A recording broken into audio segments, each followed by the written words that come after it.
us once again make clear that which most do not seem to understand. This podcast is marked as explicit, not because it offers a mature look into the world of topics not meant for the young or immature, but because it mucks about in very appalling, gormless, and tasteless filth whilst reveling in it.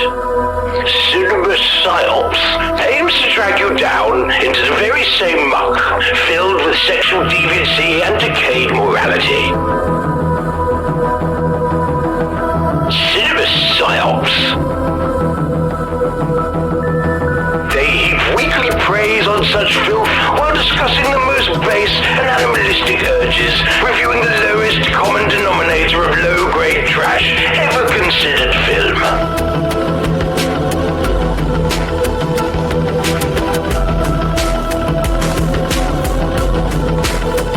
When you look at the state of the world around you and you realize how little time you have left to be happy, do you really want to waste that time you have left listening to Cinema Psyops?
Absorbed in it. It is a driving force. You have to have it.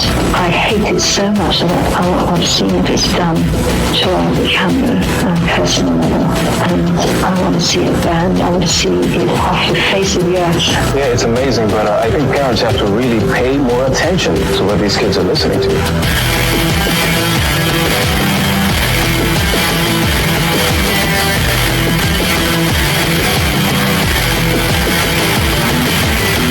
Cancer in children? What's that about? How dare you? How dare you create a world in which there is such a... It's not right. It's utterly illegal. Why should I respect a capricious, mean-minded, stupid God who created a world in which is so full of injustice and pain? Because the God who created this universe, if he was created by God, is quite clearly a maniac. Utter maniac. Totally selfish.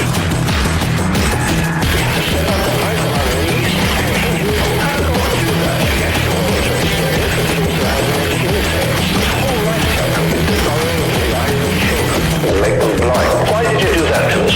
Oh, how did God do that? A maniac. We could easily have made a creation which that doesn't exist. It is simply not acceptable.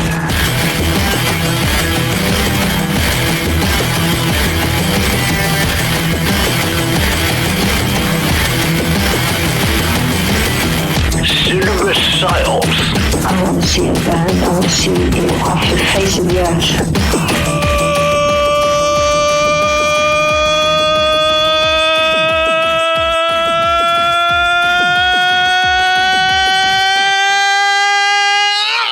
Welcome to the 377th, I guess, episode of Cinema Psyops. I'm your host, Court, the guy coming to you live with a hemp-derived legal high. And joining me all the way across the city of Omaha in this underground studio bunker is my co-host, Matt.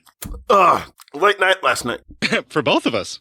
For both of us. Yeah. We were actually together in person last night. The saddest thing about you hiding your face on social media is I can't show the amazing job that your wife did on your makeup last night. I know, right? It's sad. But it was good shit as the devil. Yeah, you look great, and no one will ever get to see it. Like, even if I posted a picture of us standing together, I would still have to cover your face. Yeah, and that's where all the magic is. That's your moneymaker. That's why I'm broke. I make money from my sex work. And I double-checked, it is in fact 377 weeks straight, consecutively. There's nothing really that straight about this show anymore. But we've consecutively continued to do 377 weeks and counting. The show definitely ain't straight. That's right. We're definitely crooked. Yeah. And corrupt and a bunch of other shit.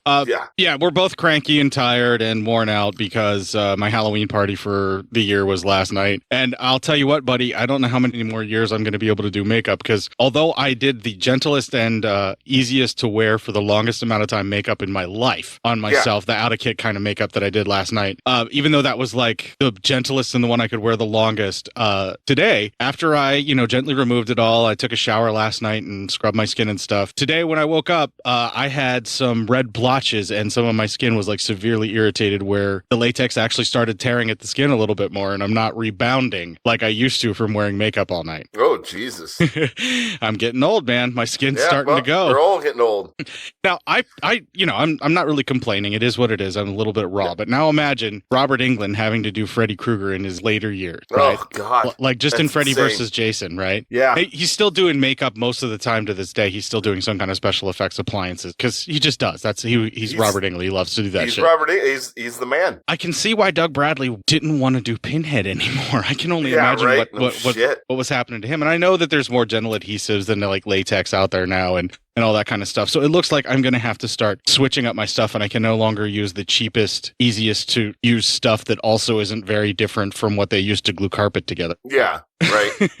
Maybe I should stop putting the stuff that they it's very similar to what they used to glue carpet together. Maybe I should stop putting that on my face for makeup. You probably should stop that. I'm just saying, it's not a bad idea. Might be a safe bet, huh? Might be a safe bet. But goddamn, what's with all the pablum, man? We have Robert Loggia to talk about. Robert fucking Loggia. Robert Loggia. How dare you try to impersonate me? Robert Loggia. Actually, I would submit to you that we have a pretty star-studded cast because we got Meg Foster, we got Robert Loggia, we've got Theo Rossi, who would be probably the most familiar to some folks who maybe had seen Maniac Cop 3 or 2. Yeah. Maniac Cop 2, where he played the psychopathic slasher serial killer. But also, some other people would probably recognize him from Halloween 2, where he was Bud. Yes, he was Bud. That's right. No lip having motherfucker. Wow, you're not supposed to comment on people's appearances anymore like that, man. We've grown past that, remember? No, we haven't. So anyway. You haven't, my friend. Well, okay. I haven't. Fine. God damn. Now you're judging me, and that's not very nice, and we're not supposed to do that either. I'm not judging you, my friend. I'm just telling you that I, for one, feel that is wrong. Oh, you're judging me. I feel judged. It's not my fault you're making incorrect choices in life. You're gaslighting me now. All right, yeah, you are correct, sir. It's been more than enough pablum, even though we've really only been recording for 8 minutes. And you're right, we're delaying it. Let's get into it. Oh, and the star of the film that we didn't even talk about, movie. Judd Nelson. Well, I knew. Okay, my memory of this being a lot rougher than what it is. Clearly, I watched it as like a little kid. I caught it. Yeah, and like I remember thinking it was super intense. And we'll get into what I think it was. It probably was the case, but now it actually just feels like any other police procedural serial killer type film. Yeah, right. Yeah, and it's I kind of like it. Yeah, I like the stories that were in it. Okay, we'll get there when we get there. Absolutely. Yeah. Relentless is the film that we're talking about this week. It's William Lustig, and I will say this about pretty much every William Lustig film I've seen, it's at least entertained me and kept my attention. Mm-hmm. With the exception of one film that I don't want to talk about right now because it's just I don't want to talk down about a film that this man did while I'm about to talk about Relentless. All right, yeah. But anyway, I can't wait to actually get into the film either because like we were talking about, we have a star-studded cast. We even have an appearance from from George Buck Flowers, for those of you who know who that is. I don't know who that is. You'll know him when we talk about him in the film. But anyway, let's take the break here. We're going to play the intro from Kevin talking about the Patreon giveaway. We're going to have the Legion Patreon ad that Bo has done. And then immediately following for the theme this week for the Pirate Radio edit, it just had to have the word kill in it or talk about killing because I don't know how to categorize this film. And they don't really make music about serial killer procedural investigation films. Yeah, right. They really don't do any of that. Yeah. So I'm doing my best here, folks. And when we come back, we're going to have the Super Suckers with the song How to Maximize Your Kill Count. Hey everyone, this is Kevin. As many of you probably have heard, Bo will be heading back to school to become a teacher. Congratulations, Bo. As such, I'll be taking over the reins, managing and spreading the good word of Legion Podcasts. To kickstart things off, as an added thank you for patrons, Legion plans to have Steam code giveaways for current Patreon backers. A random person will be picked from the Patreon, and the winners can choose from the available Steam codes. Thank you so much for supporting Legion Podcast. You can reach me on Twitter or the Legion Discord group. My username is @LonelyBob. See you around.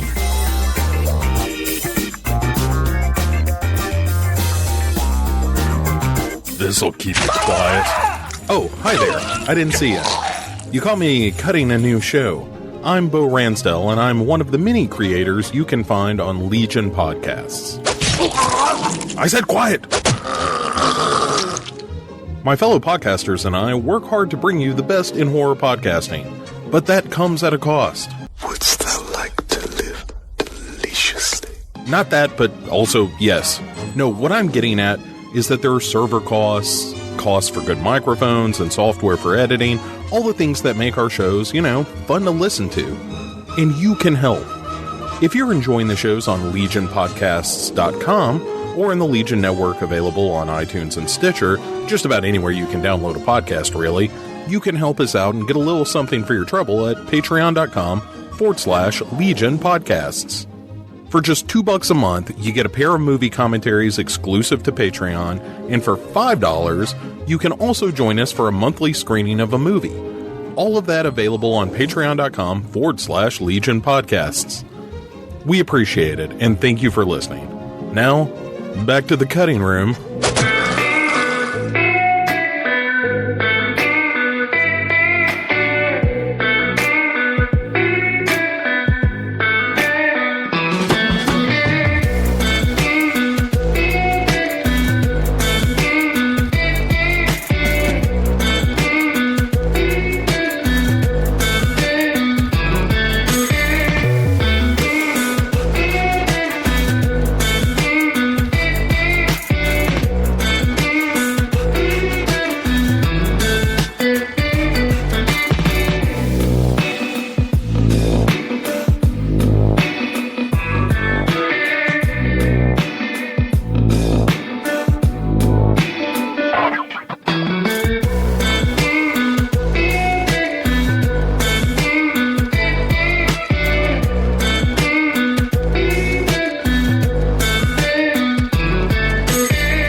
That is the Super Suckers with How to Maximize Your Kill Count. And Jesus, those lyrics really, really resonate with American culture, and I'm hoping they're doing that as a lampoon and not a celebration. Right? No shit. Jesus Christ. Well, speaking of things that I also hope are not a complete celebration, let's talk about Relentless, starring Judd Nelson. All right, the first 20 starts with, hey, guys, I'm fucking tired. It's a clip. Was all of it for nothing?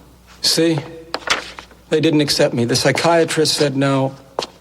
And that's it. What do I do now?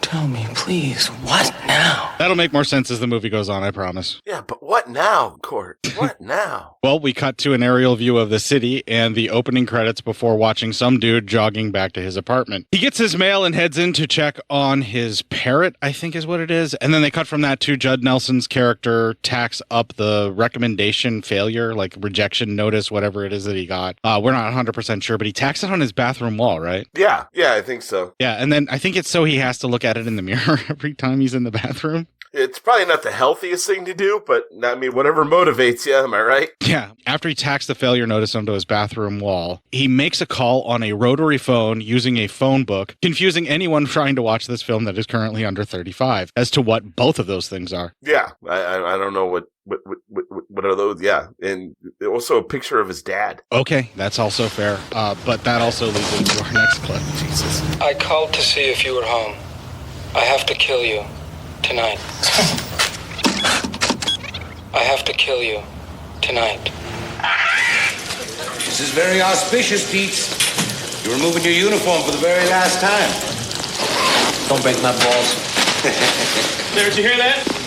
Guy makes detective, the first thing he does is turn on his old friends. That's not true. I never liked you guys. Where you going? Kelly. Oh, you buying? Yeah, why not? Let's buy him. Officer D. Yes, Lieutenant Cardozo. Get that locker cleared out? Yes, Lieutenant Cardozo. Put the show on the road. Thank you, Lieutenant Cardozo. Bye, Archie. Adios, Dietz. Good luck. I'm telling you, don't worry about it. It's probably just some wacko. Oh, shit. You know, that's what I'm afraid of. Look, I got a tape. You want this tape? No. It's got his voice on it. Give me the tape. Okay, the investigators will call you in a couple of days. When they do, you tell them what you told me. A couple of days. Hey, we've got a lot of work. We don't have a lot of people. It'll take 3 or 4 days for them to get to your report. Meantime, go home, lock your doors, go to sleep. If the guy calls you, call us, all right? Have a good night. Gee, I wonder why I pulled that clip specifically. Jeez, I wonder. Like, it might move the story forward. The jogger returns home after finding out that all cops are bumbling dummies. Yep. To hell with the police. I'm going to stockpile all my guns because cops don't help you. I mean, in this movie, it's a fact. All cops are bumbling dummies. They were. All except for one.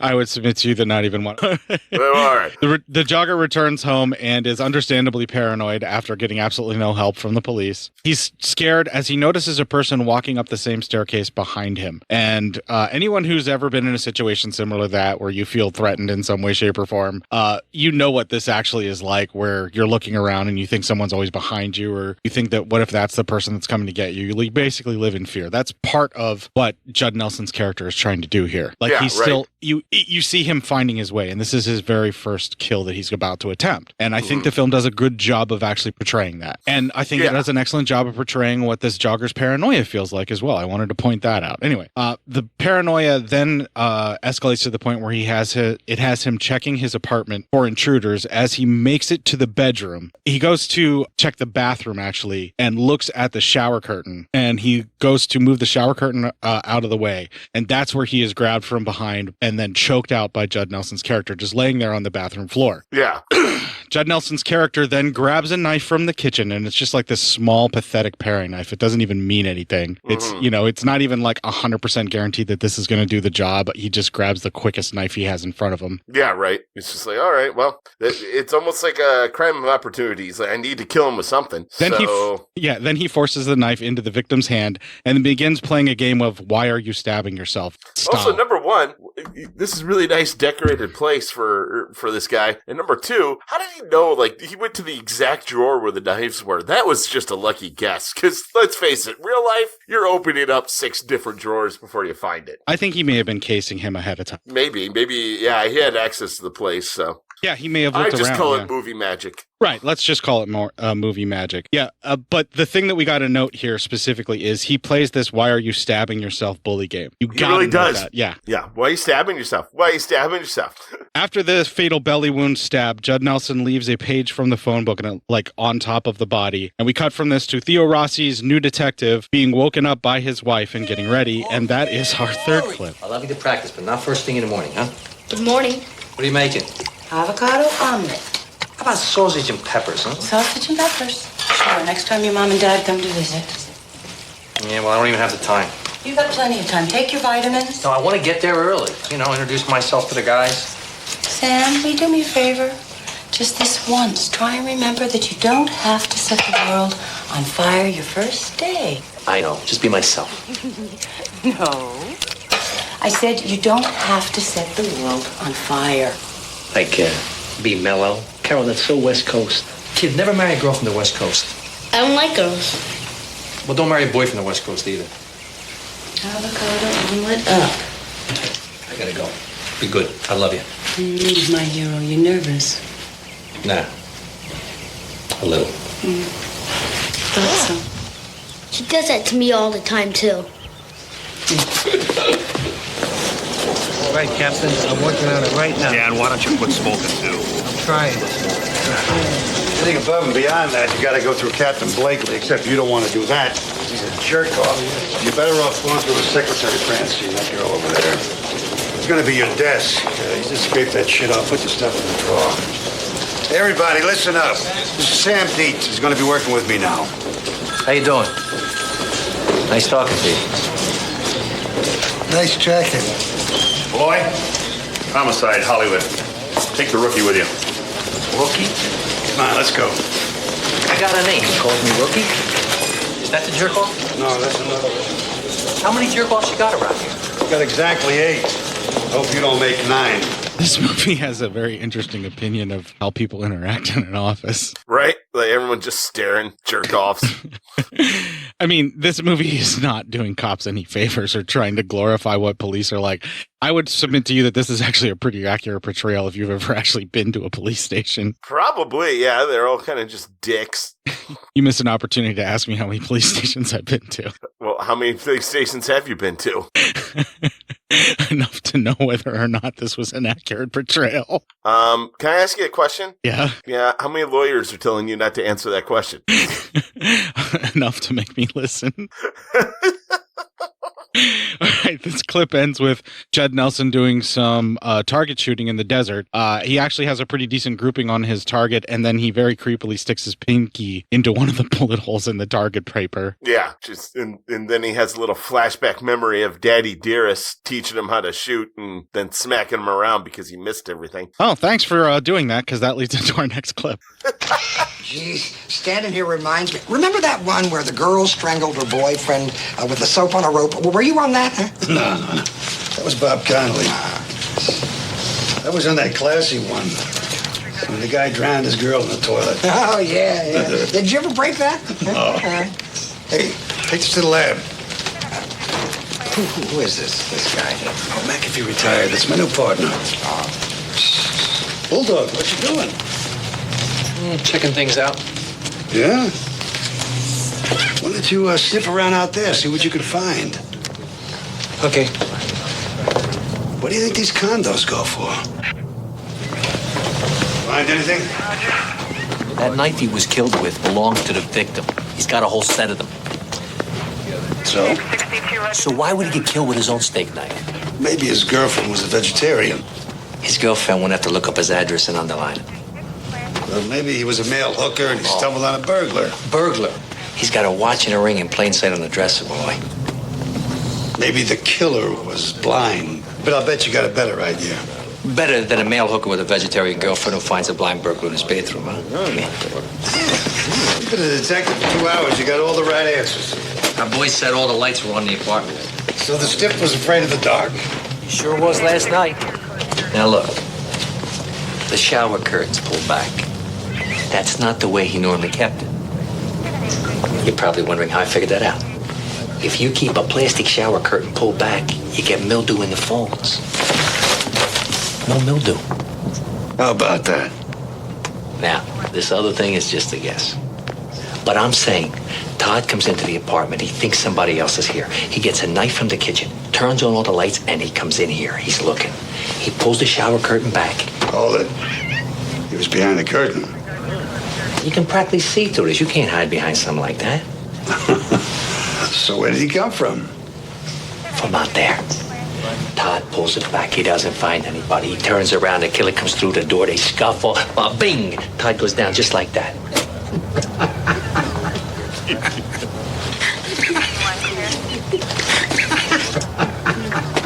What do you think? This is a joke? Would you excuse us, please? Let me tell you something about police work. All that stuff you just figured out so brilliantly is bullshit. Now, that's okay, because most of what we do is bullshit. But the bullshit that you just dumped on us is useless bullshit. It doesn't help us. Well, thanks for your advice, old-timer. Hey, knock off the old-timer stuff. I don't want a snot-nose for a partner. Then don't tell me I'm not helping. You're not helping us. You want to help us? Tell us who the fuck this guy is. What the fuck is with the phone book? Who the fuck killed him? How the fuck do I know? It's my first day. That's right. It's your first day. We all acted that way on our first day. It's, sort of a tradition. Come on, let's get something to eat. Eat? I think that we ought to get something to eat. We wait for the lab report, wait for the autopsy, we wait for the prints, then we make up the theories. Thanks. I just feel like we ought to be doing something, Malloy. Like interrogating someone. Oh, yeah? Excuse me, what exactly was your relationship with the deceased? All right. We. Okay, that is the end of the first 20 minutes. Some bang-up police work there, Lou.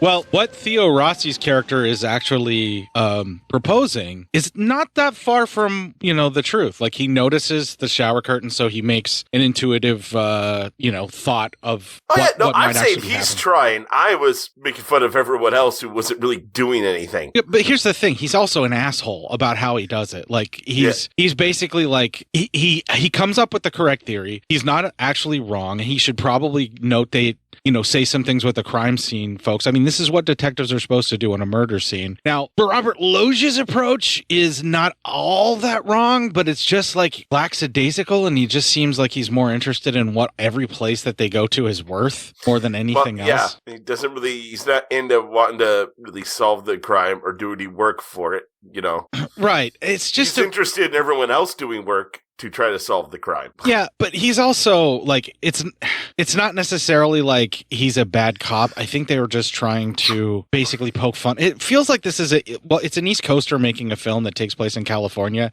and like taking pot shots at California hard the entire time. Yeah, I like that. Fuck California. All right, I'm just saying that's basically what's kind of happening here, and that's. I'm kind of just like fuck every place, but yeah. Fuck what humanity has done to this earth. Yeah. Just kind of, fuck everywhere, I guess. It's not like I'm like super into anything. So. Yeah. But it's a good setup so far, and it's intriguing, and it gets you interested in it. It feels very much of the time frame that it was made in, but not necessarily in a bad way, because if you know the year that it's made, like that it's an 80s film, you're going to be perfectly satisfied with it, because you should know what to expect from 80s films before you watch them, Yeah, no, you're exactly right on that. It's also a little bit ahead of its time. I mean, this feels very much like what CSI would later start doing, only showing you the crimes as they happen instead of them reconstructing them later and figuring it out. With the NCISs and all those kind of shows they're doing now. Yeah, it feels very much like that kind of police procedural, but it also shows you the crimes as they are happening with the serial killer. So later on in like the late 90s and early 20s, when they actually started doing these like super exploitative serial killer biopics. Yeah. Where, like in those decades, they basically took this same formula and just made it even more exploitative than what this film is doing. Yeah, and then it's also like what would they call it? What would they call it now? Like the police appreciation like shows is pretty much what they all are. Yeah, some of them end up like that as well. So I mean, but it's interesting the time frame that this came out in, how it feels very much a piece with all of this stuff that we're talking about, and I just kind of wonder if it was so like how you would have received it as you would have seen it in the 80s, right? Yeah. Now I caught this on the TV as a kid, and I saw this first kill. I did see this first kill, like right as it happened, like where the guy gets grabbed into the shower, right? And I think it was like 9, 10 when I saw this before, so it must have gone like straight to TV. You know what I'm saying? Like, and there's not so much in this that you couldn't cut it down a little bit to put it on TV as well. Yeah. You know what I mean? Like, it could almost get away with like regular broadcast TV, which is what I saw it on. So it didn't. you really could do that. Yeah. Yeah, this could have been like a TV movie. Yeah, because, I mean, while the kills are brutal and everything, it's nothing that's so bloody or excessive gore. It's all about the tension, and they actually do that rather well. But when I was a kid and I saw him doing that, like, I've been bullied before with the stop hitting yourself, and it was like the stop hitting yourself murderer to me, and it was terrifying. Yeah, right? It was like, Jesus Christ, why are you making me stab myself? It's the worst. Right. It's a pretty awful notion. It feels a little silly watching it now as an adult. It does. It feels a little silly that he has to force everybody to participate in their own kill, you know? Yeah. And like, it feels like I don't think he could really do that. Like, I mean, I know he could be super strong from obsessively working out, from being abused as a child, clearly. But like, I don't know. Like, the stop killing yourself motif, it feels a little off now, you know? Yeah. Now it feels weird. I'm going to just freely admit that the plausibility of that is not, you know, as an adult is less terrifying to me. But it's still a pretty fucking rotten thing to do to somebody if you could force them to do it. Yeah. Like, I could see, like, you know, knocking him out, super gluing the knife into his hand so he couldn't drop the knife, and then forcing him with both your hands to push the knife down. Yeah, right. And in a lot of cases, he interlocks their hand with his hand and then overpowers them. So that's a little bit more believable. But the very first kill with the knife stab, like, it didn't feel very realistic at all. No, that felt like just kind of, I don't know. It's just like, and he's whispering to him. It almost seemed like no struggle. You're like, I don't know about this. I know he got knocked out, but you would think there'd still be a struggle around here. Yeah, I think maybe if they would have hired someone that like Judd Nelson is menacing, but he doesn't sell to me like this all-powerful, like super rage, you know, roid rage being that could do that. Right? He doesn't seem to have the size for it. He can act the part of this, what this killer is. So yeah, I'm gonna have to push an I believe button that maybe he, because of the trauma that he had in his life, maybe like he has access to adrenaline or like he has a way to turn on those chemicals that give you like, you know, the fight or flight reflex, like at the best, you know, like that super hyper thing, because there are some folks with mental illnesses that actually have that capability where they put themselves into that fight or flight mode. You know what I mean? Like, it is a possibility that he's using that to kill too. Yeah, that's true. Yeah. Okay, we should probably move on to the next 20 minutes. Yeah. Jesus Christ, we've been going. Yeah, well, this is actually pretty interesting stuff so far to talk about. Yeah. So. Yeah. All right, so the next 20 starts with Judd Nelson waking up and checking the phone book for his next victim. I'm calling him the actor's name because we still don't know this guy's name yet. No, we don't. The pattern is being established for his spree killings right now as he's checking the phone book. We already know what's going to start happening and how this is going to go.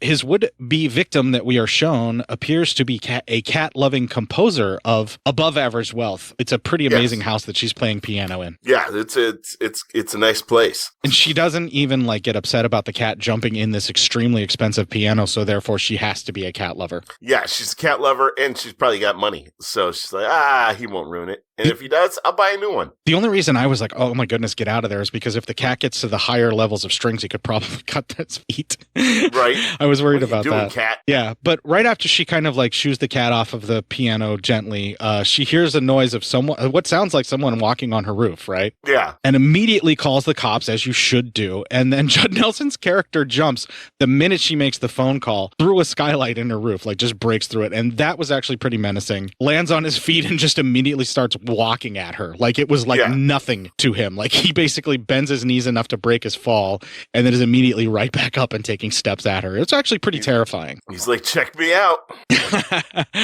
He's like, he's nimble like a cat, just like her cat. He thinks she would like him because, cat people. Right as he does that, where he jumps through the skylight, she immediately takes off, as you would. And she drops the phone and you can actually hear the cop in the background trying to ask her what happened or what's going on or something like that. You can hear the cop talking. Nelson grabs the phone, listens to the cop for a moment, and then hangs it up. And then he breaks out like the thickest of all of the piano wire out of the piano with his bare hands. So apparently he is unbelievably strong if he could do that, because that was a thick fucking wire. Yeah, he's got some strength behind him, that's for sure. The victim runs into what I think is her basement, or at least a mostly underground room. Like maybe it's built into a bank or something like that in her house, which is a weird place to go to lock yourself away. Maybe it's her garage, but like there's just these tiny windows. I don't know why she did that, but she did. It's some kind of a storage room area or a garage. She breaks a window trying to get outside as Judd tracks her to that room slowly and methodically. He searches for her in the room, and we see her hiding in what I assume is the dryer because she's looking out from the dryer, and we're seeing this from her perspective. It seems she tricked Judd Nelson's character for a moment, but then turns out, nope, he finds her like immediately. They do it as a jump scare where he comes back into frame. He starts strangling her with the piano wire and then forces her to hold on and grab onto the wire herself so he can then play the stop strangling yourself. Stop strangling yourself. Stop strangling yourself. This death is pretty brutal, and I'm pretty sure is the one that actually traumatized me as a kid, because even as an adult, when he wraps his hands around hers and like makes her start strangling herself, essentially, yeah, the shock, the terror, and the pain on her face that the actress pulls out, it's really a brutal death, and it really belongs to this actress really selling it. It does. Yeah, she really does that. The hiding in the washing machine. I can see how they can creep out a kid. Again, even as an adult, I find it extremely brutal. Yeah, it's probably not the most comfortable thing to watch. I'm actually kind of tired of writing notes already, and that's our 5th clip. So, we went to the bathroom, and the body's lying on the floor with the note right on the chest. Do we have to discuss this at dinner? Sorry. Dinner's great. How's the roast? What are you kidding me? Red meat instead of tofu. I think I died and went to heaven. Well, it's a special occasion. It's your first dinner as a dick. What's a dick? That's another word for detective. How was your day? Thank you for asking. It was very good. I picked up a new client. No kidding. A little restaurant on Union called the Rathskeller. They need a dozen ferns and a couple of trees. It's gonna be cute. Ferns? Ferns? It's great. All right. Sam, what happened then? All right, so I'm trying to piece this thing together, right? Get some clues. This clown, all he wants to do is stand around and wait for the report to come in. Well, that sounds reasonable. That's not how we did it in New York. Well, honey, maybe that's how they do it in L.A. Are you checking the basement on that broken window thing? I'll head out there. Son of a bitch. What time? Dispatch got the call at 6:48. They traced it here at 6:52. First wheels got here about 7:22. Come on. Did you get a load of this place? Bet it's worth $2.5 million if it's worth a nickel. Malloy, come on. What do we got here? What do we got here? We got ourselves a stiff, Angela Taylor, Caucasian, age 39, occupation songwriter. You know, I actually caught her on the Carson show once plugging her stuff. She was a great-looking broad. Yeah. Anyway, the guy comes in through the skylight, chases her downstairs, he strangles her with piano wire, and he sticks her in the dryer. No, he didn't stick her in the dryer. No, he found her in the dryer. What, no mildew again? No, she kicked the shit out of the insides. Malloy, could you refresh my memory again? Now tell me, what exactly are we waiting for? What you always wait for in a goddamn homicide. An eyewitness, a confession, or the accumulation of a shitload of evidence. How about a sign from God? What, are you getting wise with me? Look, could I talk to you for a second? Over here. Well, Hey, let's go over here away from all this. What's up? I want to get the hell out of here. Malloy, let me tell you something. See, when I was on the force in New York, we caught the son of Sam. You know how we caught him? 500 guys busting their tail in 500 different directions around the clock. We even had one poor schlub who had to check out all the parking violations written near the murders on the slim outside chance that the motherfucker was parked illegally while he was blowing people away and he got a ticket. See, but then we had another bunch of poor schlubs, myself included, who had to follow up every fucking one of those fucking tickets. And believe me, Malloy, we thought that was one jack shit waste of time. Until 2 of our guys from Yonkers found him. And they busted that son of a bitch. So don't give me this stand around and wait bullshit, because I don't buy it. Hey, I know where you're coming from. You think we're dragging our asses and you want to do something constructive. You're right. Shit, okay. Captain Blakely, you haven't met him yet. He's going to want to report first thing in the morning. What do you say you take that on? Yeah, it's better than nothing. Okay, great. Just make sure it's good because Captain Blakely's, Jesus, he's got high standards. Just like you. All right, so after this, we see Judd on a rooftop jumping rope to stay in killing shape, I'm assuming. And then he hops up on the ledge of the building and begins This got me. He starts run balancing laps. Like he's trying to do he runs laps around this like small little like single block, not really flat, kind of rounded part that's the top of the roof of his building. And he's doing a balancing act on it while he runs. So clearly this guy does some insane fitness. Yeah, and it scared the living shit out of me. We then see a flashback to more childhood abuse as his father forced forced him to run obstacle courses that were built in the middle of nowhere for some reason. Well, he shot a gun at him. Well, he's firing ammo at him. Live fucking ammo, yes. Live ammo at your kid. Jesus Christ. Any questions as to why this kid has turned out a psychopath? Anyone? Yeah, no, I don't think so. I think we're well aware now of what's going on with this guy. They cut from this to Theo Rossi hunt and pecking typing. That was really irritating me. I was like, oh, come on, dude. You know, I am also kind of a hunt and pecker, but not to that level at all. That is really bad. Yeah, I mean, after a little while of having to write up reports, he can't have to do that forever. He needs to be able to start using some of his fingers. Eventually, everybody learns how to type. Even if you're not doing it 100% correctly, you have a way where you use more than one finger. Yes, exactly. That's kind of like me. I don't do it correctly, but I have a way of doing it. That's not just me with two fingers doing that. Right. So that's still not hunt and peck typing. The single finger... I guess I'm not hunt and peck. I never really learned the proper way of typing, but my way of typing still gets me, to where I need to be faster than what this guy's doing. His wife checks in on him and tries to get him to stop being such an obsessive asshole. That also leads into our next clip. Jesus. Yeah. One great big knot back here. What's the matter? This thing tonight, this Taylor woman, she tries to hide, right? 2 feet from her is a toolbox with hammers, chisels, screwdrivers. She could have beat the guy to a bloody pulp. Instead, she crawls inside of a dryer. Sammy, not everybody's a fighter. I know that, Carol, but if you act like a victim, you're going to be a victim. What's really bothering you? I really want to do my job, and this guy's not letting me. Sam, maybe you want to do it so bad you're going about it the wrong way. But he's making me crazy. I can't seem to convince him to let me do what I can do. You didn't tell him the Son of Sam story, did you? Yes. You know what you need? What? Oh, come on, Carol. It's late. Come on. Every time that you feel frustrated by Malloy, I want you to say something nasty to the plant. Insult it. Threaten its little life. You're going to give us... Pretty soon, it's going to get droopy and its little leaves are going to get brown. You're going to feel like you really accomplished something, honey. I know you will. Get it up. Come on. Get it up. No. Come on. Now, you try it. Give it your best shot, Sam. Go ahead. Go on. You eat shit. Sam, that's not an insult to a plant. I hope you can't root rot, you little fuck. That's good. That's very, very good. I think I almost saw it starting to cringe there. You know, I think I can finish this report in the morning. You know what? It's a very good idea. This report is excellent. You typed this, Malloy? No, sir. Detective Dietz typed it. This is good. This is real good. Nice margins. Did you see this morning's Times? Police hunts Sunset Killer. You didn't give them that, did you? No, sir. All we told him was that there was no definite link between the killings and the fact that they took place near Sunset Boulevard at sunset. Coincidence. Well, what about the phone book thing? Well, we didn't tell him that.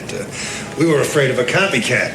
This lunatic is trying to show the world that he can pick anybody at random from a phone book and kill him and make us look like idiots. And I just assumed the world didn't get that message. So let's keep a lid on it, okay?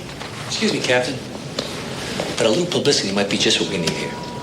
I mean, those people are dead because they did exactly the wrong thing. Maybe we should tell people, if they think someone's in their home, get out. Don't go looking. Don't make phone calls. Don't hide. Get out. Then call us. Maybe we can save some lives that way. And maybe you'd like to work the switchboard, where we get 100,000 calls a night to help little old ladies into their apartments. I think you're exaggerating a little bit, Captain. Look, Dietz, if you argue with me, you're going to find yourself working the airport. Now, until I say otherwise, we keep a lid on it.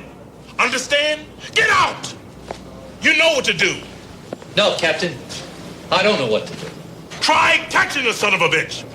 Fucking moron. He's the jerk-off. You're the fucking moron. Where you going? I'm going to take the jerk-off's advice. He can't help it. He's from New York. What's that? That's jaywalking. The other one, the Taylor woman, she's clean. Has either one of them ever been under investigation for anything? Nope. In both instances, it appears that the victims were forced to participate in their own deaths. The wide knife entry wound on Mr. Arthur's body indicates a definite struggle. No, but as you can see, there are minute traces of latex we found on the piano wire. So we figure he was wearing rubber gloves. That's probably why there weren't any prints. Francine, is there like a police psychiatrist or somebody like that? You've only been on the job 2 days. It's not for me. I know. You want it for a friend. Yeah, I love you, don't ever change. Dr. Park, this is Detective Dietz, LAPD. Well, I'd say that this guy is seriously fucked up. At last, somebody who speaks my language. So what else? 2 notes on a hell of a lot to go on, really. These would indicate he's a taunter, extremely self-confident, very successful at whatever he attempts. And he doesn't mind telling you just how successful he is. You think we're going to hear from him? I mean, without finding a body attached to one of those? Probable if killing simply for the sake of killing begins to bore him. Then you're saying that there's going to be more? Unfortunately, yeah. You might want to consider the victims. A movie extra and a songwriter. They're industry related. I'm sorry, I'm getting into your territory now. Believe me, I could use the help. It's a tough one, Dietz. Maybe he's just crazy. I could have said that. But I get paid for it. No, Carol, you go ahead and eat. I don't know how late I'll be. Yeah, I'm trying to. All right, I love you too. And that is the end of the second 20 minutes. All right. Well, we got some problems. They're okay. So none of the cops want to do anything. They're more concerned with the department looking bad than catching a killer. So yeah, it's pretty much like every other cop. Yeah. I think what Matt really wants to say is all cops are bumbling dummies. They really are. I'm going to stockpile all my guns because cops don't help you. To hell with the police. To hell with the police. I mean, kind of. Why do I feel like this is more of what actually does happen in police departments? Like, all right, we got this killer. Instead of warning the public or giving them options of how they can help themselves, let's just keep it all quiet because we don't want to seem embarrassed. Jeez, you're the one being quiet today on this. Hey, it's cool, man. I don't need to voice my opinion if you're getting there before me. It's good. I'm silently agreeing with you, and our audience knows that. And I'm also just letting you go because it's, it's a thing of beauty to hear you go off about how you hate cops now, especially since you would have been a thin blue line guy when I first met you. I wasn't quite there, but I was like, oh man, sometimes you were naive enough to think the police actually do help. Yeah, or at least some do. I was like, there are a lot of bad cops, but I thought, there's a few good cops, and then you have to come to that stark realization that they're, how can there be good cops if the good cops cover up for bad cops? It means they're bad cops too. Anything about the actual story you'd like to talk about? Because I would like to mention the procedural stuff that Theo Rossi's doing in this clip that we just listened to. That is specifically something that I'd like to talk about. The only time that he actually isn't an asshole is when he is proactively looking for information and people have information that will help him. So, I feel like the film is trying to play him off as like this real prick, like upstart, to everybody else that's on the force. But then we get to see him doing things that like they now show you in the cop porn, like CSI and stuff like that, where investigators really do follow up with this stuff, really do try and find a way, and really do like look for resources to do what they need to do for investigating murders and stuff. Yeah. And if I'm perfectly honest, like this is what I would want from someone trying to catch a murderer, like yeah. As much as I would not like to go down for murder, I also understand the need to get murderers off the streets. Okay, how many lawyers told you had to say it like that? In this case, it was 0. They're all looking at me like, what the fuck was the start of that sentence? That's not good. Yeah, what are you doing? The lawyers in your studio with you? That's weird. How do you think they keep advising me? That's true. Is that why I'm always here? Kind of. I don't have the room anymore. Don't have the room anymore. Now I have to be in the bunker. We should move on before we make any more bad lawyer jokes. Yeah, right? Jesus Christ. All right, the next 20 starts with a guy leching on his employee at his home and plying her for sex with cocaine. Gross. Ooh, Jesus. He heads downstairs and we see Judd Nelson is already in the house. He sneaks up on the lech and either stabs him in the back or gives him a kidney punch. I couldn't tell which it was. I think he just kidney punches him because he wants to make them participate in their ultimate demise, but I don't think he's like, I think he would stab him and then what he's going to do next, he makes him participate is the thing, I guess. Yeah, I think you're right. So maybe he did stab him. I don't know. It was just too quick. I couldn't tell. And then he grabs the air pressure cork remover thing the guy was using earlier and forces him to stab himself with that. And I don't know how to phrase that as a stop wine cork pressure remover killing yourself thing. I don't know how to do that, but he forces him to do it. But he doesn't put his hand on it to pump. He does the pump himself. You think he would want to make the guy pump it himself, right? Like that's the ultimate thing that's going to kill him, right? But apparently not this time. Well, anyway, it's a missed opportunity, whatever. No big deal. It's still kind of a brutal death. And again, something that would probably traumatize a 9-year-old kid watching it during daytime TV. While this is happening, the woman upstairs pops her top. So I guess that's a thank you movie, but someone just got murdered. So some of us may have a problem with that. Yeah, it's still probably a thank you movie. She willingly pops her top, so you're okay with it. Like, morally speaking, you're fine with the guy being murdered downstairs. Yeah, I mean, who cares about that guy? After the man is dead, Nelson looks like he was going to just leave, but he decides to go kill the woman as he forces her hands onto her throat and then strangles her to death as well. This would definitely have been edited for TV. I don't know if I would have seen the strangulation thing or not, so I'm not 100% sure. I may have thought he actually just left her behind as a kid. Not sure. Yeah, I don't know. But it's the stop strangling yourself to death is what he pulls for her death. This is what we in the business refer to as a twofer, by the way.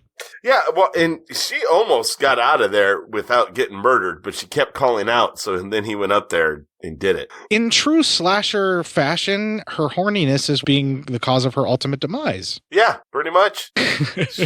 That leads to our next clip. Hey, Malloy. Hey, how are you? Okay, can you give me something for the 11 o'clock? Snoop around, I'll let you know. Carmen, you look beautiful. Hiya, cutie. What does a condo like this go for, 100,000? Hey, early bird. Who's the mystery victim? Read this. No clues, no nothing. What is it? The asshole left it. You're kidding. Where are police when you really need them? Oh, funny. Funny. I heard there was a girl. Yeah, and our friend killed her, too. Look, Malloy, I hope you don't think that this is like useless bullshit, but doesn't something strike you as a little strange? Hold on a second. Arthur Taylor. Yeah. Todd Arthur.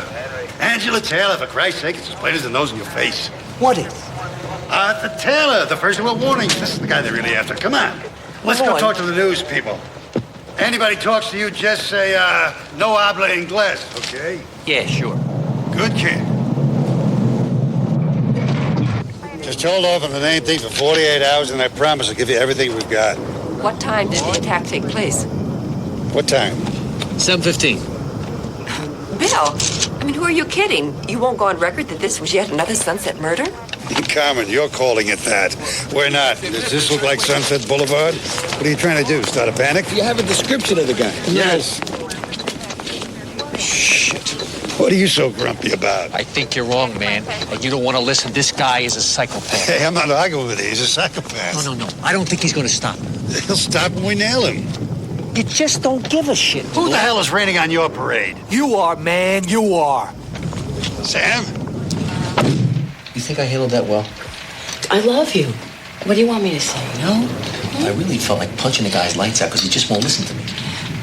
Have you tried being reasonable? I mean, just sitting him down and discussing it calmly with him? Sure, you know me. Yes, I do know you, and that's why I'm asking. We've been through this same thing before, remember? No, that was different. Cardozo was a jerk-off. You said that this new guy's a jerk-off? That's a different jerk-off. Well, until you learn how to deal with these jerk-offs, you're never going to get what you want, Sam. But Carol... Hi, sweetie. Hey, you little snoop. Hi, Dad. What are you doing out of bed? I couldn't sleep, and I wanted you to tell what you did today. All right, story time's over. Why don't you go back to bed? No. Corey, darling. I'll handle this. You're looking for a knuckle sandwich. You don't move it. Good job, boss. sweetheart. I know that you love to hear your daddy's stories, but it's not polite to listen to people talk when they don't know that you're there, is it? But we'll forgive you. If you run off, get right back into bed and have real sweet dreams, okay? Night-night, honey. Night. Reasonable. I could have done that. Do it with Malloy. Yeah. I'll buy him some Roger Rabbit jammies. Dad, what's a jerk off? Ask your mother. Mom, what's a jerk off? Bed. Come on, don't give me noogies. You go bald that way. Okay, as someone who is both bald and been excessively noogied in his life, I wonder if that's true and if I'm, like, capable of getting compensation. No, because I've already looked into it, because I am also bald and been noogied. Excessively. All my life. After this, they cut to Nelson in his Flophouse hotel room, where he hops up to reveal his closet is stocked up to be Rambo 3 and shit. Jesus Christ, he fucking has everything. He puts a silencer on a 45 and shoots out a street light that was making too much noise and buzzing, and I didn't quite notice it until after he shot it and it was quiet. FYI, everyone has heard me rant about it before. I won't go into the details, but silencers don't work like that, but whatever. They do not. That is one of the biggest movie things in the world. Their silencers are like that at all. The next morning, Leo Rossi is awakened by his partner's call, and it turns out the killer has struck again already. Rossi offers to pick up his partner, following his wife's advice. They discuss how they made the papers. As Loja reads this, we see that Nelson's character is reading the same paper and looks something up in the phone book, apparently. Anyone under 35 will have no idea what that is. And one would assume, since we are almost at the hour mark, that it is going to be Rossi's address next, maybe? Or something having to do with the paper because he was reading the paper. We're guessing it's one of the two detectives he's targeting next. But yeah, my money was on Rossi because he had a family at this point. Yeah, same here. It looks like Taylor is the main name the killer picks. They actually discover that now, finally. And this is where Robert Loggia's character starts coming to life, where he's giving a shit again. Yeah. Yes. Now he's like, oh my God, you're making me give a shit. God damn it. I don't want to care. Right. It's like Arthur Taylor or something Taylor, or like Todd Taylor, Arthur Taylor, something along those lines. It's basically because we look at whatever this person is looking at, the picture, who was apparently his father from the flashbacks. He was named Ike Taylor, and he was apparently a cop, as you could tell in the photo from what you were seeing. So they finally put it together that it has something to do with Taylor, and it's actually Loggia's character that does it. Yes, figures it out, and it's like, Jesus, well done. They finally get something that actually will help them find the killer. The pair is finally getting along and working proactively to find a connection for the killer and the name of Taylor or Arthur Taylor or whatever. We see them knocking on a door, and that's George fucking Buck Flowers that's showing up, and that is our next clip. Nice. Arthur Taylor? Hail. We'd like to ask you a few questions. You mind if we come in? Hail. Do I have any what? Any enemies, Mr. Taylor? Do you have any enemies? Well, hell yes, I got enemies. I got hundreds of them. Probably even thousands. I wouldn't even know where to begin. You want some prunes? No thanks. Never touch them. Well, man, your age is very good for you. Mr. Taylor, we don't want to upset you, but maybe there's somebody you could stay with for a while. Are there people you could stay with? Well, you mean broads? How about family? I bet they'd love to have you. You know something? You're an asshole. And you're full of shit. You're a bastard. Well, what the hell? I guess now that we know each other, I may as well throw up my hands. I'll go. Attaboy. Yeah, I'm telling you, real estate in L.A. went up 30% last year. That house is worth $200,000 minimum. Yeah, well, for that kind of money back east, you get a lot more than a little house with no backyard. Back east, my ass. You like it so much there? Why don't you buy this crummy place? Oh, yeah. Yeah. Living in a tenement like this would make you feel right back in the Big Apple. Arthur Taylor? Arthur Taylor? Arthur Taylor? Look, we're police officers. Can we talk to you for a minute? Sorry to wake you up. There's a possibility you may be in some danger. Do you have any enemies? Do you know of anybody maybe want to harm you? What? Do you have any enemies? Am I in danger? Well, someone's been killing people with the same name as you. Maybe you saw somebody following you or hanging around. No, sir. Well, just the same. Is there some place you can stay, somebody you can stay with for a while just till we catch him? Why can't you catch him? Well, believe me, we're trying. But when you catch him, what are you going to do? Well, it's for the course to decide. You're going to kill him, are you? Ike Taylor. Jesus Christ, Ike. Little Buck. You're not Buck, are you? God damn. Ike Taylor, hell of a cop. Inspirational. That's right, real inspiration. Jesus. What a guy. How come you're not on the job? It wouldn't take me. It wouldn't take you. Ike Taylor's kid. They're lost. Buck. It's Buck, right? Boy, this is some cannon you got. You keep it real nice and clean. You got a license for it? Yeah, sure you do. So you say you got no people you could stay with for a few days. All right, look, I'm a police officer and I can't advise you to use this weapon. But if you're staying here, let me put it this way. I keep mine right in that drawer right next to my bed. You know what I'm saying? I don't want to freak you out. He's just very dangerous. Dangerous? He's a fucking maniac. Look, if you need us, you can call us at this number. Yes, for me, Detective Dietz or Detective Malloy. Dietz, and you're Malloy. Bill Malloy, kid, come here. You need anything, you call me, right? Yes, sir. Buck, he grew up. Keep your door closed from now on, okay? Yes, sir. Hope he's gonna be all right in there. Believe me, any son of Ike Taylor can take care of himself. He was the meanest, toughest son of a bitch I ever met. So whatever happened to him? When the liberals said that we had to start burping the criminals that we nailed, they said that Ike was too dangerous for the streets. So Ike said, fuck it. Don't look at me like that. It's not my fault the cops are stupid. What do you want from me? Yes? Yes. Yeah. No? Right. Always right. Not this way. They have to do it. What's I hear about you and Lieutenant Cardozo not getting along? Something I worked for him for 3 years, during which time he tried every way possible to get me thrown off the force. Yeah? Do you have a good reason? Yeah, he's a rat bastard. Oh, shit. Also a pretty goddamn good cop. Sure, all you old farts stick together. Hey, wise guy. Tired of all this bullshit about an old man. You find a younger fucking partner. Go, yourself. Look, give me a break. I don't want to jerk off overnight. Come on. How's it going? How's it look, Gramps? Huh? What'd you say? Whoa, you're a little testy there, aren't you, man? I'd like to meet the brain donor who came up with this bullshit idea. You're looking at it. You don't like it? Kiss my ass. All right, come on. Hey, come on, man. Whoa, girls, easy. Easy. Come on. What my partner meant to say was, you're doing a fine job, and we know it's thankless and boring, but we're depending on you. So please, stay with her, okay? Okay? Yeah, okay. What's your name? Terrell. It's nice to meet you, Terrell. Hang in there. Yeah. When this case is over, I'm first thing gonna rip his lungs out. Fuck him and the horse he rode in on. What are you laughing at? Shit, Malloy. Underneath it all, you're just as big an asshole as I am. Yeah, but I hide it better than you. You're a bad influence on me. How's that? You're making me give a damn. You know, there's about 12 million people in L.A., and 1 million of them are bona fide committable. Of that 1,200,000 are probably dangerous.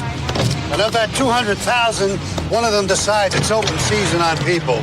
One of them, Sam, against you and me.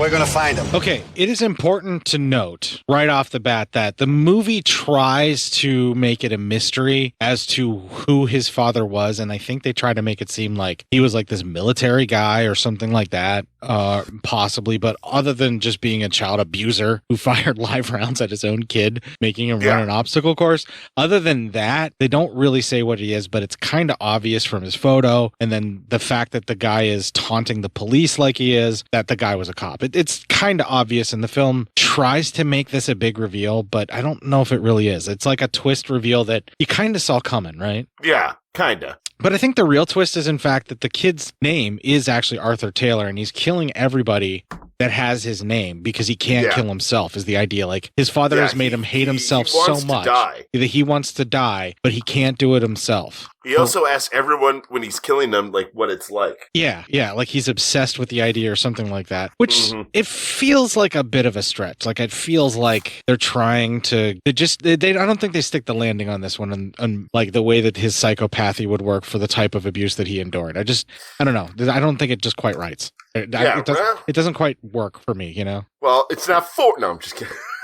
They were thinking about you, Court. Yeah, and it's not a shock that his dad was an actual fucking cop because, I mean, we already saw him being an abusive piece of shit, so it tracks that he is also a cop, right? Yeah, I mean, it's all just, of course. Of course he's a cop. Not just any cop. He was an old-fashioned style head-splitting pig. like that everyone loved, apparently. Yeah, fascist cop. And I want to point out here that I was thinking, okay, so he was looking in the phone book to look up an address, right? Because of something that somebody said in the paper. And the older cop that Robert Loggia is playing did say some mean things and nasty things in the paper about the killer, for sure. Yeah. Like, and he was quoted on that. And he was actually bragging about it, how they quoted him, and he thought it was great. And then they meet him while we're there in the clip, right? Mm-hmm. And then he's talking to Robert Loggia's character, and Robert Loggia actually idolized his father or looked up to him or thought that he was like a man's man and was like the kind of man that a cop should be. And having that admiration for his father, I think shifts Judd Nelson's character's focus completely from there. I think so. Like, maybe he wasn't going to go for the family. I just feel like that would be the logical conclusion for the movie to go to.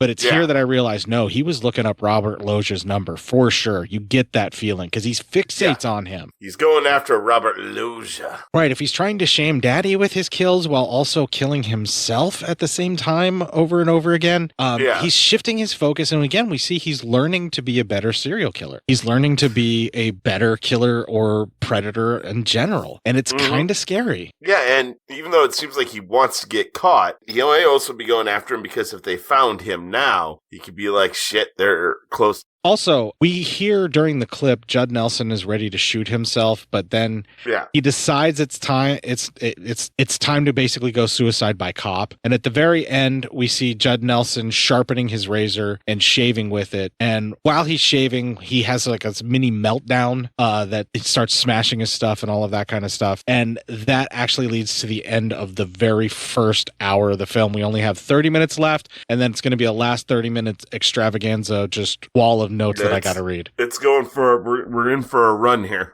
Right. It's the run up to the end. A lot of stuff is going to happen really fast. It's still going to include clips, but we're going to stop here at the hour mark. And got anything to say? No. We're getting to the point now, Loggia's character's getting on board with wanting to try to be a good cop, all this kind of stuff. So Robert Loggia has finally actually entered the movie. He's acting like the Robert Loggia we are used to seeing. This vivacious, living, free spirit that is also a fucking badass monster. Yeah, right? Exactly. He's being the Robert Loggia we like. Robert fucking Loggia. All right, let's move on to the final 30 then. All right. The partners actually start bonding over beers and baseball talk, which kind of makes my eyes glaze over whenever it has nothing to do with Major League. Yeah. Malloy goes back into his apartment and hangs up his Tommy Lasorda pic. Oh, yeah, that's who he was, actually. They heard the name again, so I wrote it down. They bond over the fact that Malloy had met Tommy Lasorda and that they were baseball fans. And the reason that our main character hates L.A. so much is because of the Dodgers, right? Because they moved from Brooklyn when he was a kid. Mm-hmm. That's why you got to, that's hating a town. I understand that hate, though. That's some good hate.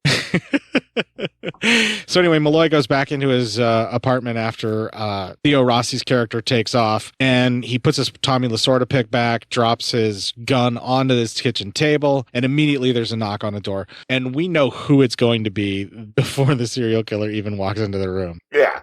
Nelson unloads a pistol into Loggia after saying a few things, and then saying his father also said he was sick once or something along those lines, or a maniac. And then right after he unloads the fucking whole fucking gun into Robert Loggia, he just walks out. They cut from this to Theo Rossi hates when his kid practices his saxophone because he's always telling him to go do something else. And then he talks his kid into helping with dinner. He actually uses the techniques that his wife tried to teach him and finds them actually pretty effective. Yeah, but holy shit, that kid's really bad at saxophone. Literally, he must have just got it, right? And they just won't let him practice because he sounds awful. I hope that's what it is. Exactly. Anyway, he talks his kid into helping with dinner. He gets the call that his partner is now dead, and he immediately takes off to go investigate. No food for Theo Rossi. No food for you, man. It's time to go. Rossi states... Get your ass to move. Your partner's dead. Rossi states to his wife as he is leaving she should go stay with a family member to be safe. She refuses to do so, setting up the ending plot, I would guess, and he advises her to stay inside, keep everything locked up, and that she knows where the gun is. This feels like obvious foreshadowing for my taste, like just a little too obvious of foreshadowing for me. Way too in your face foreshadowing. Also, listen, when he tells, like, hey, listen, targeting cops now, you might want to go to your mom's. No, I'm staying here just because a criminal's out and you're investigating. It's like, okay, I guess it's a weird hill to die on this one. I'm just saying. And it could almost be quite literally the hill that she dies on. Yeah, right? It's just like, I don't know, man. That seems, I don't know if I'd die on that hill. Maybe I'd leave. And just like that, right after she says that to him, there is a phone book page with a note written on it, which means the killer was already there. It was stabbed into their fucking wall, too. Like, the killer was already there. Yeah. Then she decides to go. Yeah. No, he grabs it and pulls the knife out. They didn't see it until after he walks away. That's right. Yeah. It's a hell of a fucking reveal, though, right? Yeah. Rossi demands that Carol go to her mother's house. Yeah, you think so. With the kid now, and that was fast that they did that quick turnaround. Yeah, right. They cut from this to Rossi is investigating Loja's death as really sad music plays in the background, and Rossi is hell-bent on revenge. He enlists the help of the press to print a story for him, and that is our final clip. Corey, honey, go get your school books. Good morning. Next paper. If it's safe now, why wasn't it safe last night? It doesn't work days. Oh. She did it. What? Listen to this. In the wake of last night's murder of LAPD Detective Sergeant Bill Malloy, police psychologist Dr. Lendon Park has provided a profile of the killer. He is an anally fixated, sexually impotent, socially inept individual who's probably using homicide as a means of hiding his own feelings of inadequacy and worthlessness. I can't believe that a psychologist would say that. I just told people, Lisa. And you'll probably be there waiting for him. Praying for him. Keep your eyes open. Let's catch this psycho. Can I talk to you? Dietz, I was just going to call you. Your new partner is Wicker. He's got something on Fairfax. Go with him. What about the Sunset Murders? You're not working there anymore. See Wicker. What do you mean? I'm not working that no more. I mean, the shit hit the fan. I'm turning it over to some guys who have more than 3 days experience. Sir, would you listen to me for a second? Look, Dietz, I have to put together a task force this morning for a goddamn news conference this afternoon. I don't care about news conferences because I need men for a stakeout. You don't need men. I need men. You need ears. Now, for the last time, get the hell out of my office. Sam Dietz? Art Wicker. Dr. Park, this is Dietz. I'm leaving for your house right now. Dietz? I'm really looking forward to working with you. See you tomorrow. What's going on? Before we move on and start talking about the rest of the story, I need to comment on something about the captain who's always chewing out everyone's ass in this film, right? Yeah. The cliche of the captain. Really shitty, too. Yeah. The captain who is chewing out the cop's ass in this, the cliche of that, this represents it so perfectly that the parody of that in Last Action Hero is almost the exact same performance that this guy gives.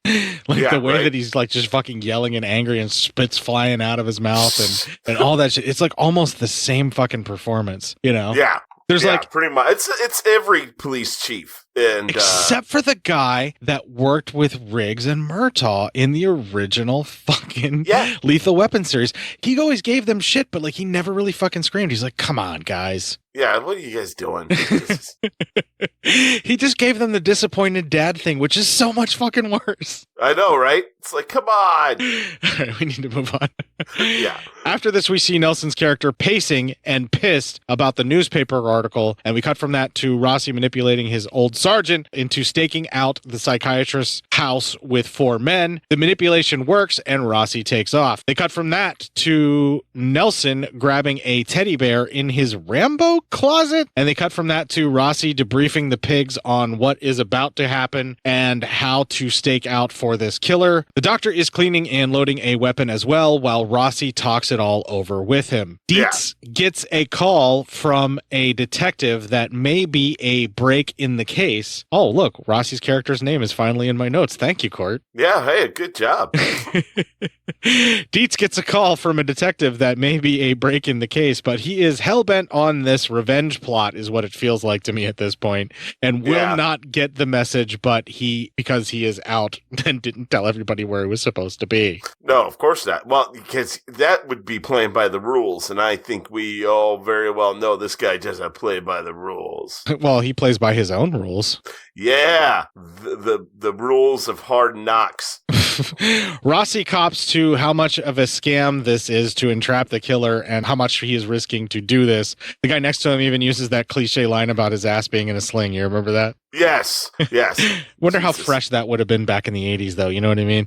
They cut from this to the sergeant is close to finding out that Rossi duped him. There is much more info that the other police have dug up or that is important, but Dietz is out and they need to find him. They cut from this to Dietz staking out. Cardoza, the lieutenant, rats out Dietz to the chief of the police. The killer makes the call to the psychiatrist while Dietz is there and is about to make his way to do some killings. Dietz gets another call, and it's the lady who has been helping him, and shit is getting real in the background. The lady that is helping him is the secretary. Basically, the chief doesn't ever want to have to do anything, so the chief's job is actually done by his secretary or assistant. Because the chief's a piece of shit. Right. Well, pretty much all these fucking cops are. Like, she's the one that actually makes the city run, is what I'm getting at. Yeah. Judd Nelson. Even Robert Lowe said at the beginning of the movie, you always want to go to her and never to the chief. Judd Nelson shows up. One of the pigs offers commentary that is homophobic about him, and he recognizes Rossi's vehicle with that New York thing because of the accent, and he knows that it's a setup, and he abandons the thought of attacking after saying nice try. Yeah. We then see that Nelson made it back to his junk apartment, or Arthur, or whatever you want to fucking call him. Rossi answers yet another call, and Terrell finally gets a hold of him. He's the one that got that information that he's been looking for Rossi's character forever, Dietz. They finally process the death threat report. The guy that's already been dead, that they found dead, they finally found the matching thing where if this guy called it in, they know that that's working. And this is actually pretty realistic on how serial killers may finally get caught, is this kind of shit. Yes. Yeah. So Rossi recognizes the sound because he plays it over the phone. He actually recognizes the sound of the killer's voice when it is played, and he immediately goes on the hunt. Rossi took the wrong cop with him, it turns out, when they go to his apartment building, and they head up the staircases individually. One goes up the back staircase, the other one goes up the front staircase, and they're going to meet in the middle on Nelson's floor to try and make sure that he can't leave. That's the best they can do as two police officers, I'm guessing. Yes. They storm in. It's empty except the Rambo closet, and we see his father's motorcycle jacket, which is his police issue jacket, badge, and everything, is bloody with shots in it in the Rambo closet as well, which I think they're implying he actually murdered his father first. I think so. I bet his dad was the first one to die. After much delay, the threat to Ross Dietz's family is realized as the call to warn the family is answered by Judd Nelson. And well, that's not good. There's a whole bunch of sequences where they keep cutting back and forth to Dietz speeding home to his family. I mention it, and then after a while, I just abandon it because, like, it just kind of becomes padding to add just a couple more seconds because, like, we get it. He's speeding home. We don't need to keep seeing it. And the stunts that they did in that weren't as great as what we've seen from William Lustig before, where he had a cop driving a car that was cut in half on fire. I mean, that was awesome. I'm just saying, I expect a little more from Mr. Lustig sometimes. Well, give him a break. Maybe he did have the budget. He's never topped that for me ever again. That's the most amazing thing I've ever seen him put on film. Yeah, right. Sorry, side review for Maniac Cop 2, everyone. So Dietz is speeding off to save his family from this very obvious maniac bent on revenge. Mom and son arrive home while Rossi drives like a maniac to get them. See, cutting back and forth. The wife notices the broken window and the phone off the hook while taking out the garbage, which is a really nice way to build the tension. Yeah. And you're really starting to feel it here. Like, when's the attack coming? And she heads back inside to find out Nelson is just sitting there with her son. And I'm sure Matt's heart sunk seeing that. Yes. Yeah, that was always like, sad. This is the one thing that Meg Foster really, really does well. The way that she portrays terror is just mind-bending. It fucking gets right into your heart. Like, it just reaches right into your chest and grabs your heart when she starts acting terrified. I think it's because she has those really pronounced eyes, and then when they start tearing up and she puts emotion to her face, like, it instantly hits your empathy like perfect. You know what I mean? Yeah. You're just like, oh, fuck. That actress's eyes are always something that get me every time. Yeah, they're just so blue. It's like, it's like this really captivating thing, and I'm obviously, but she also is using those features of her face and acts so well. I'm like, just, she doesn't overdo it. She doesn't, it's just enough. And I think, especially in this scene where she asks her son if he is okay, and like the way that her face whimpers and everything like that, like just the portrayal is just horrific. And I think because her eyes are so unique, it is more effective. And it kind of amplifies her acting a little bit whenever she acts scared. Yeah, right. I don't know. It's weird. I know we're being obsessive about her eyes. We'll stop. But we really are. Who fucking is kind of creepy? But I mean, who doesn't talk about Meg Foster's eyes like that, though? I mean, everybody talks. Everyone about has to. Yeah. I mean, if you don't, I don't get it. She asks her son if he is okay, and then asks Nelson not to hurt her son. And my fucking heart starts wrenching. Nelson tells her to sit down with him, and she immediately tries to humanize herself with him by giving her his name and then asking him politely for his, as if he is actually a guest. She does a really good job of communicating with him on that level. Yes, she does. The kid struggles to get up, and Nelson pulls him back down. He then says he was just trying to get juice, which I think the kid is lying. I think he's just trying to not get in trouble, but Meg Foster's character actually tries to use this to go get juice for her son, like to get up, but Judd Nelson doesn't want to let her do this, so he basically says he's going to take the kid to the kitchen while handling the gun. Yeah. And so all of a sudden we see Judd Nelson having the kid handle the gun, and there's just juice sitting there. And so he's like showing him how to handle the gun. When you're a kid, of course, you're going to, like, if an adult hands you a gun to try out, you're going to do it. You're a kid. Yeah, right. Of course. He then starts trying to show him actually how to use it while it's actually pointing at his mom. And he keeps saying the safety's on, but we know what he's trying to do here, right? Yeah, pretty much. That's what I'm thinking. While this is happening, the mom offers to do anything to protect her kid, and like the way that she does that is also heart fucking wrenching. Just the way that she delivers the dialogue. Nelson is going to make the kid shoot the mom. We're positive about this, but then points the gun at his own head. And to her credit, she doesn't try to convince him to shoot himself. Basically because her kid is there, and then also her kid's hand is still holding the gun. So she doesn't want to see her kid holding a gun shooting anything. Yeah, right. But to her credit, that does happen. Then he points the gun at the kid's head. He hears his name shouted and then immediately sees his father through the window. It's clearly Rossi's voice that did the shouting, but we then see the dead father standing there in his jacket, right? And then Nelson, then he shoots Nelson down. His own father is who shoots him. And then we see that it is actually Rossi in the dead father's jacket. So he had to steal that from the crime scene. Yes, right. It's kind of a little bit of a Jason Voorhees moment here where he's trying to use the psychology of how much he hates his dad against him, right? Yeah, it really does. Yeah, he uses the psychology. He's wearing his dad's jacket and he sees that and it makes him freeze up enough so that he can use it. God, I am tired too. I can't fucking think of anything. He shoots Nelson down, but as Nelson's character is bleeding out, he actually reaches into his back pocket, and then obviously the cop comes up holding the gun on him and then takes the thing out of his back pocket, and it turns out it's a phone book page that was in his back pocket, and it says thank you this time is the message that he gives. Sweet irony. Yeah. They cut from this to mom, son, and husband pack up the car. Rossi says it was her idea to move to LA. She asks if he wants to give New York another chance. And then we see the pigs going through his apartment. The camera rests on a Norman Rockwell image of a kid at a diner with a fucking cop next to him to drive the irony the fuck down our fucking throats. Roll credits.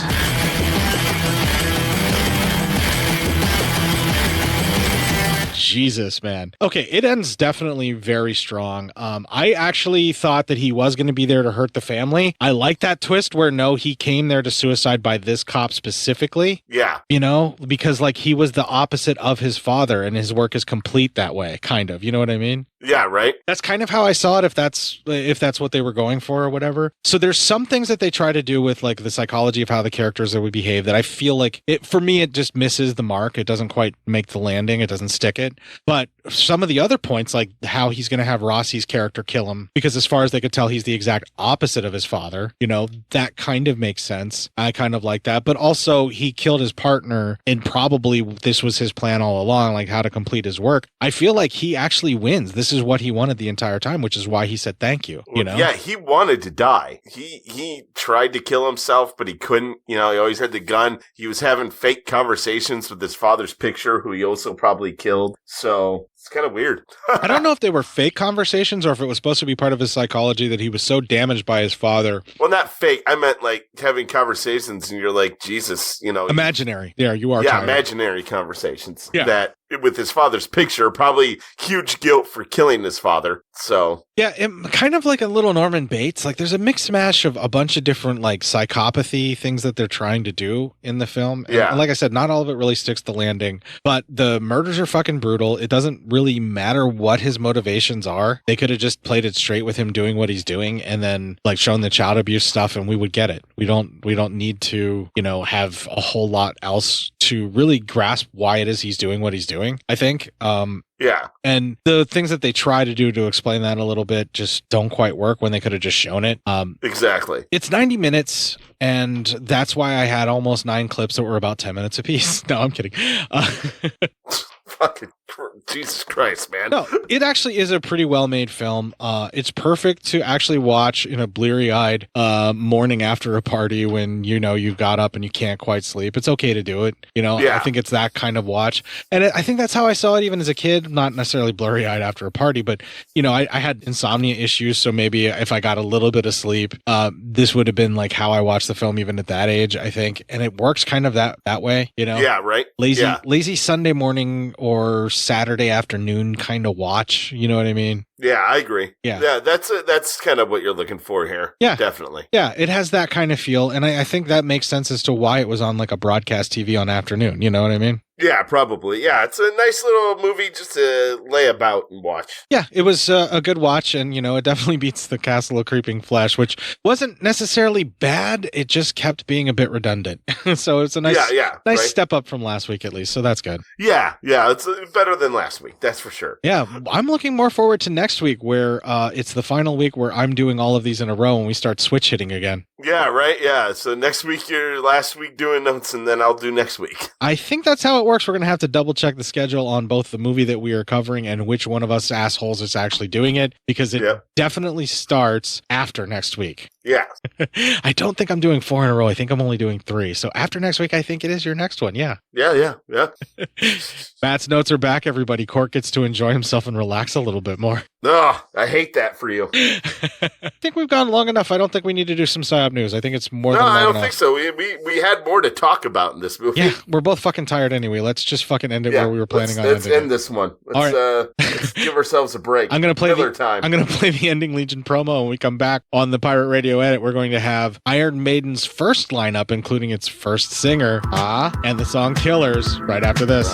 If you enjoyed this show, then make sure you check out the other great shows on the Legion Podcast Network, like Cinema Psyops, Cinema Beef, Devour the Podcast, Duncan and Bo Come Correct, Exploding Heads Horror Movie Podcast, Friday the 13th, Get Slayed, The Helming Power Hour, Hello, This is the Doom Show, Hero Hero Go Show, Kill the Cast, Underwater Kaiju from Outer Space, Jerry Hates Action, Legion After Dark, Mental Health, Obsessive Cinema, Discourse, Pick 6 Movies, the podcast by The Cemetery, the podcast on Haunted Hill, the Psychosemantic Podcast, Rick Radio, House of Wax, Dude Looks Like the 80s, Rabbit and Red Radio, The Shadecast, Short Bus Cinema, 2 Drink Minimum Commentaries, the VD Clinic, Who Will Survive Horror Podcast, and Witch vs. the Doomsday Clock. With such a wide spread of shows, there is guaranteed to be a niche for you to fall in love with.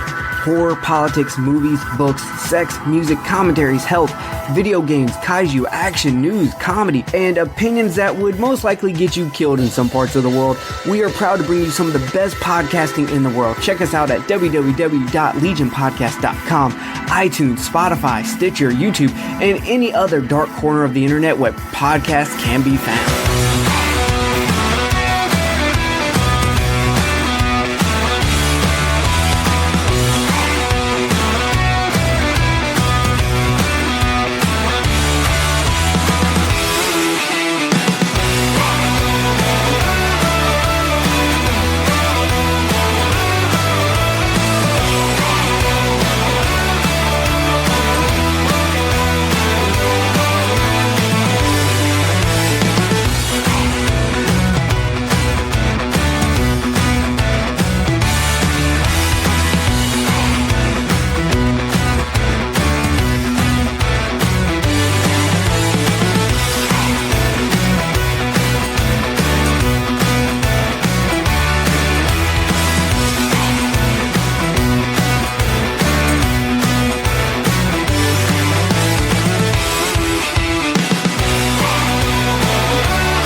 fucking song rips. Yeah, Jesus Christ, that was good shit. That is some of the earliest fucking Iron Maiden you can get, my friend. Nice.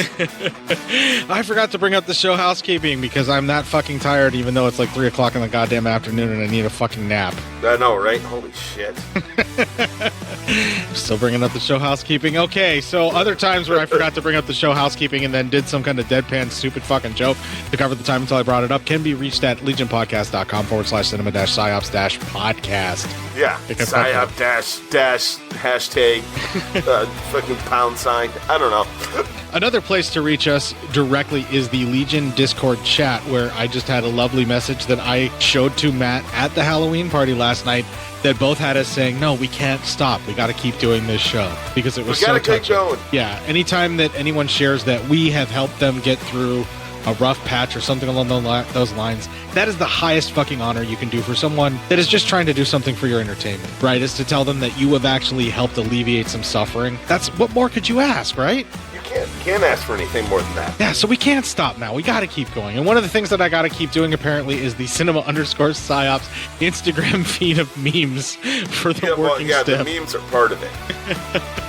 I would hope so. Like, I hope people are still enjoying them or at least tolerating them. Of course the memes are part of it. Eventually, I'm going to run out of them. Meme culture now. Right? What are you thinking? I'm going to run out of them eventually, right? Like, there can't be that many memes for me to keep finding new ones. I know I'm repeating myself. I have to be. Yeah. Well, fuck it, though. I mean, well, speaking about memes. The memes are the whole thing. Speaking about where the memes get repeated, you can also see them on our Cinema Psyops Facebook group. I also share them to my Court Psyops page, and then a select group of other folks that totals a number of 13 after all of the posts that I share, because I am that fucking dorky.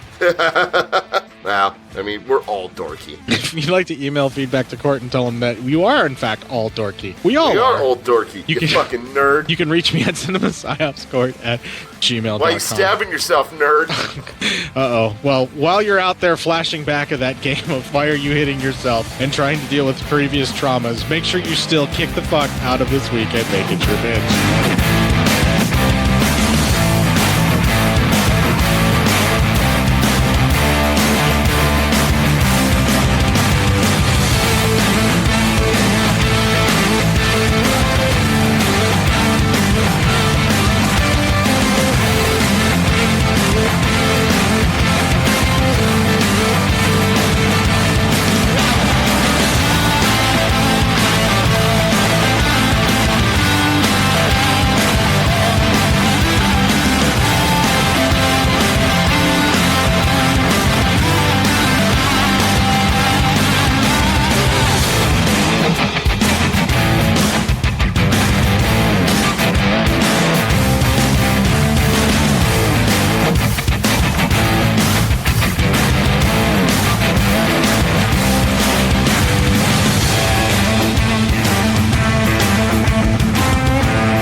All right, let's start rolling. All right, I am recording. Everything's coming through correctly. 1, 2, 3.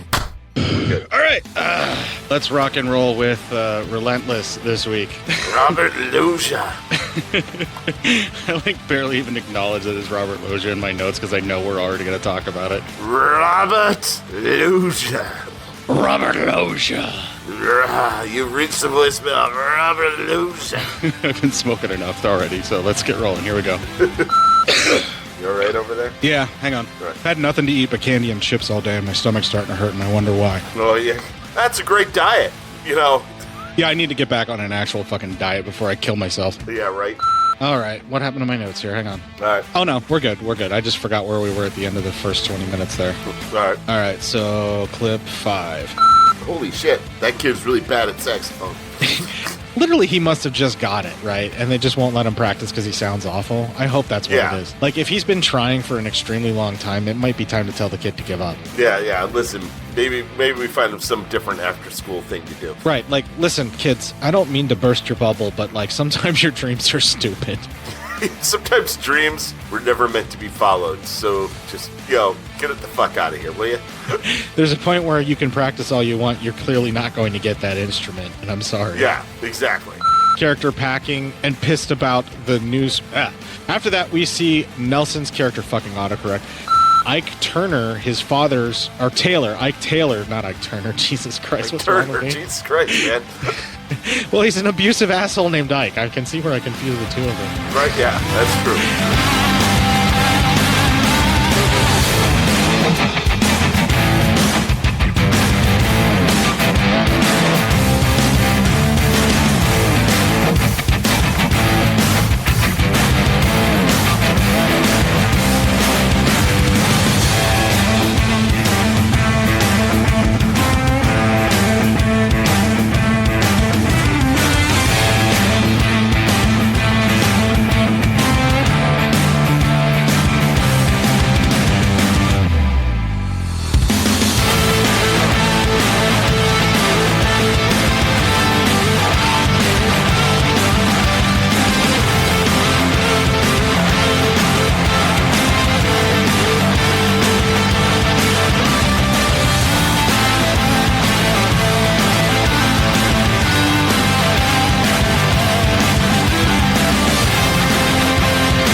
Trying to deal with previous traumas, make sure you still kick the fuck out of this week and make it your bitch.